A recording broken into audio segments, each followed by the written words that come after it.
Grabe pala ang hirap na pinagdadaanan din po ng mga lola at lola ni Erica, no? So, kung makikita po natin dito ay nag-uuling po pala ang isa sa mga hanapbuhay po ng lolo ni Erica na talaga naman po marami pong nadurog ng puso dahil nga po sa kanilang nasaksihan po, no? Na ganito pala ang ginagawa sa likod ng camera. So, nagnananawagan ng mga taga-supporters po ni Kalinga Edo at Beyonce na sana daw ay hindi magbago itong si Beyonce at wag gagaya kay Erica. Sobrang nakakalumok po talaga ang tignan po itong lolo ni Erica, lalo pa man po ay may edad na po, senior na, kung di ako nagkakamali senior na to, no? Kumbaga napakalaki ang sakripisyo pala niya sa mga apo niya at mapagmahal na apo.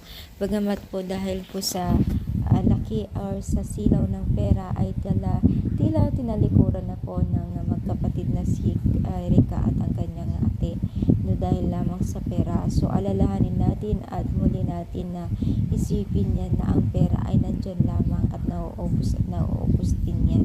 Pero ang pagmamahal ng tunay na pamilya ay walang hangganan yan. Habang buhay po yan na ilalaan ng kanilang sarili buhay para lamang po sa kanilang pamilya.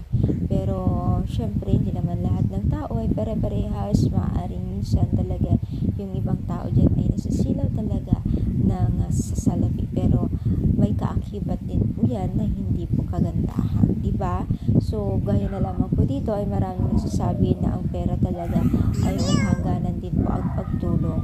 So ano yung masasabi dito sa ating pag-support today's video? I-comment down dito sa baba at palike po ang ating video. Thank you so much. More power and God bless po guys.